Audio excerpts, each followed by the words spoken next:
Hello दोस्तों।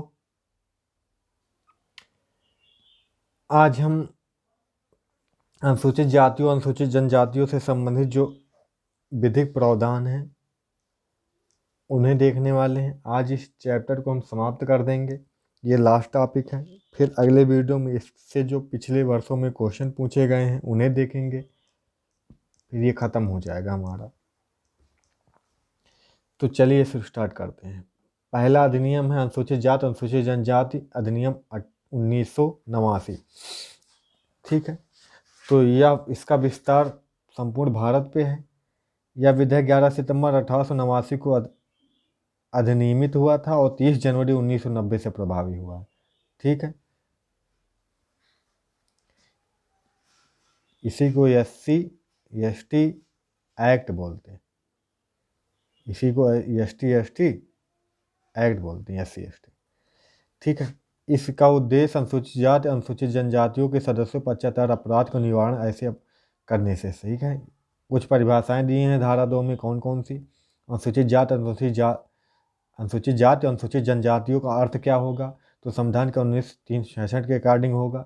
ठीक है। आश्रित क्या होगा? आश्रित मतलब जिस पर वो व्यक्ति आश्रित होगा, जैसे माता पिता, बालक, पति पत्नी, ये सारे के सारे जिनसे वह भरण पोषण पूर्णतया मुख्यतः आश्रित होता है। आर्थिक बहिष्कार का क्या मतलब है? धारा 2 ही में है। तो किसी व्यक्ति के सदस्य को व्यापार करने से इनकार कर देना है, इस तरह से आर्थिक बहिष्कार करना। पीड़ित से क्या? इसका आशय उस अधिनियम के उस ऐसे अपराध घटित तो परिणाम शारीरिक, मानसिक, मनोवैज्ञानिक, भावनात्मक, आर्थिक सच उठाने वाले से। जो ऐसे उठा रहा है उसे पीड़ित माना जाएगा। अगला देखिए, सामाजिक बहिष्कार, जैसे समाज से ही बेदखल कर दें, समाज से किसी समूह से अलग कर दें, है ना, संपर्क में आने से इनकार कर दें, किसी गांव से, किसी मोहल्ले से। लोक सेवक क्या होगा? इससे आती भारतीय दंड संहिता की धारा 21 से। धारा 21 में जो लोक सेवक की परिभाषा है भारतीय IPC की धारा, उसके अकॉर्डिंग है लोक सेवक। साक्षी क्या होगा? साक्षी किसी अन्वेषण में जांच या विचार के प्रयोजन से तथ्यों को या परिस्थितियों को परिचित है या कोई जानकारी रखता है तो उसे साक्षी माना जाएगा। ठीक है। और धारा 3 के अनुसार जो व्यक्ति अनुसूचित जनजाति सदस्य नहीं है, जो भी व्यक्ति जो अनुसूचित जाति या अनुसूचित जनजाति का सदस्य नहीं है, उसके लिए क्या क्या करेगा? तो जो नहीं, अगर अनुसूचित जाति या जनजाति के सदस्य को कोई खाने पीने के लिए मजबूर करे, अखाद्य जो खाने लायक पदार्थ नहीं, जैसे मलमूत्र खाने के लिए कह दे, तो ये चीज़ें, है ना। और जैसे कि अगला अगला पॉइंट क्या बोलता है? किसी सदस्य अनुसूचित जाति अनुसूचित जनजाति के ही संबंधित बात होगी। ऐसा कोई सदस्य है जिसे से परिवार या पड़ोस में मलमूत्र, कूड़ा, शव, ये सब घड़ा इकट्ठा करने या पहुंचाने का काम करता है। जैसे कह रहा है मल इकट्ठा करो, हमारा जबरदस्ती करवाए, ठीक, इसके लिए अपमानित करेगा उसे, बलपूर्वक उसे कपड़े उतारे या नंगा करे या पोत कर घुमाए इधर उधर, तो इसके लिए, जिससे उसके सम्मान में के विरुद्ध हो, जो मानव के सम्मान के विरुद्ध हो। समझ रहा? ये सब अपराध माने जाएंगे। जैसे भूमि या परिसर पर सदस्य भी कब्जा करेगा, कब्जा वगैरह कर लेता है, या मकान, गांव, निवास छोड़कर दूर करेगा या कराएगा, मजबूर करेगा छोड़ने उड़ने के लिए या कराएगा, तो भी उसके लिए दोषी होगा। 6 माह कम से कम 6 माह से कम की नहीं होगी जिसकी अवधि। ठीक है। किंतु जो 5 वर्ष तक की हो सकेगी और जुर्माने के लिए क्या होगा? दंडनीय होगा।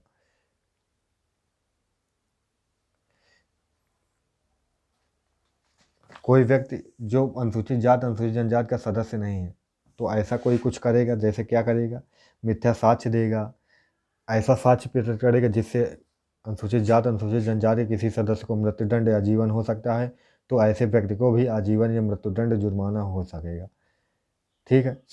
अगर मृत्युदंड नहीं था उसमें साक्ष्य करने से 7 वर्ष या इससे अधिक की सजा हो सकती है उसे फिर। ठीक है। अग्नि विस्फोटक पदार्थ से नुकसान पहुंचाता है तो भी 7 वर्ष तक की सजा हो सकती है। समझ रहे हो?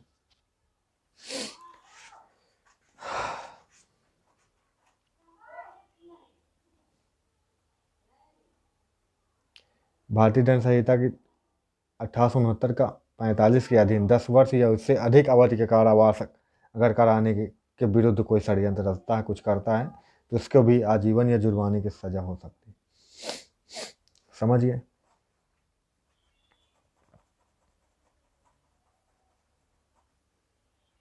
जैसे अग्नि या विस्फोटक पदार्थ के रिष्ट करेगा, मजबूर करेगा या कुछ करेगा, तो भी आजीवन कारावास जुर्माना हो सकता है।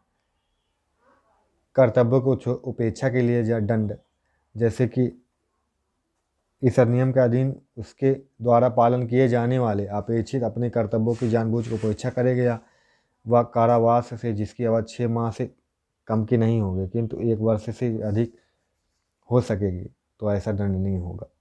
लोक सेवक के लिए बात बोली जा रही है।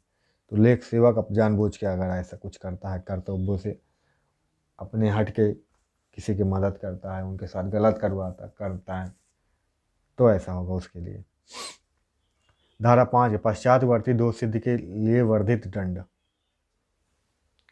ठीक है।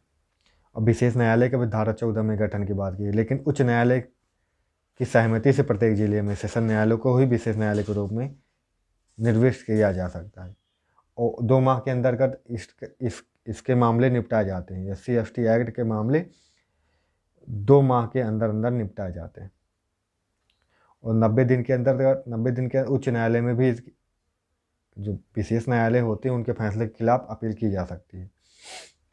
विशेष अभियोजक भी धारा 15 के अनुसार नियुक्त किया जाता है। 7 वर्ष का अनुभव, कम से कम 7 वर्ष का अनुभव होना चाहिए उसके पास, उसे ही नियुक्त किया जाएगा। समझ गए।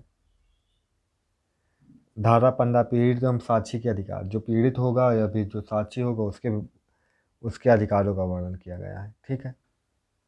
जैसे क्या क्या न्याय प्राप्ति के लिए पूर्व संरक्षण या सुनिश्चित करना, न्याय विचार की प्रक्रिया के दौरान यात्रा भत्ता, भरण पोषण, ये सारी की सारी सुविधाएं। धारा 18 में क्या है, इसके अंदर दंड प्रक्रिया सहायता धारा 300 कोई बात इस नियम के अधीन कोई अधिकारी करने का विभोग या किसी गिरफ्तारी के मामले में संबंध लागू नहीं होगी। चलो ठीक। धारा 21 क्या बोलती है, अधिनियम का प्रभावी क्रियान्वयन सुनिश्चित करने का सरकार का कर्तव्य, सरकार के कर्तव्य की बातें करती है। ठीक है। ये सारी तो धारा 22 में क्या है, सद्भावपूर्वक की गई कार्रवाई के लिए संरक्षण की बात करता है। तो ये था हमारा। ठीक है। अब इसमें संशोधन किया गया है 2018 में, इसे देखते हैं। संशोधन हुआ तो काफ़ी सारे लोग भड़क भी गए थे। अनुसूचित जाति जनजातियां संबंधित अत्याचार निवारण संशोधन अधिनियम 2018। ठीक है। धारा 18 का को जोड़ा गया जिसमें निम्न विशेषताएं। फर्स्ट का में ये आ सकता है पेपर में। ठीक है। नया नया है ना, तब से पेपर तो हुआ नहीं है। किसी व्यक्ति के विरुद्ध प्रथम सूचना रिपोर्ट के रजिस्ट्रीकरण के लिए किसी प्रारंभिक जांच की आवश्यकता नहीं होगी। मतलब प्रथम सूचना रिपोर्ट के लिए प्रारंभिक जांच की कोई ज़रूरत नहीं होगी। या यदि आवश्यक हो तो ऐसे व्यक्ति की गिरफ्तारी से पूर्व अन्वेषण अधिकारी को किसी अनुमोदन की आवश्यकता नहीं होगी जिसके विरुद्ध इस अधिनियम के अधीन किसी अपराध किए जाने वाले का अभियोग लगाया गया है और इस अधिनियम या संहिता के अधीन उपबंधित प्रक्रिया से भिन्न कोई प्रक्रिया लागू नहीं होगी। धारा 18(2) के अनुसार किसी न्यायालय के किसी निर्णय या आदेश या निर्देश के होते हुए भी दंड प्रक्रिया संहिता की धारा 438 के उपबंध इस अधिनियम के अधीन किसी मामले को लागू नहीं होंगे। ठीक है। उल्लेखनीय है कि हाल ही में सर्वोच्च न्यायालय द्वारा दिए गए निर्णय में इन प्रावधानों को कमजोर कर दिया गया है, अतः यह संशोधन अधिनियम पूर्व के उद्देश्यों की पूर्ति करता है। समझ रहे हो। मतलब ये ज़्यादा प्रभावी नहीं है। इस अधिनियम का उद्देश्य लैंगिक हमला, लैंगिक उत्पीड़न, अश्लील साहित्य, अपराधों से बालकों का संरक्षण, ऐसे अपराधों का विचारण, इन सब की बातें। ये कहाँ से आ गया? अच्छा, ये गलत पेज है, यहाँ पे लगा है, ये गलत पेज लगा है यहाँ पे। तो ये इतना ही है। ठीक है। बस इतना ही है। ये यहाँ तक ही है आपका। ये चैप्टर ख़त्म हो गया। ठीक है। वो गलत पेज है, दूसरा पेज है वो बालक संबंधी वाला, तो वो तो हमने करवा दिया था ना। चलिए ठीक है, फिर अगले वीडियो में मिलते हैं। ये सारा टॉपिक आपका क्लियर हो गया, ख़त्म हो गया। अब इसके क्वेश्चन देखने हैं, क्वेश्चन हम अगली वीडियो में देख लेंगे। तो मिलेंगे अगली वीडियो में, तब तक के लिए बनी रहिए हमारे चैनल के साथ।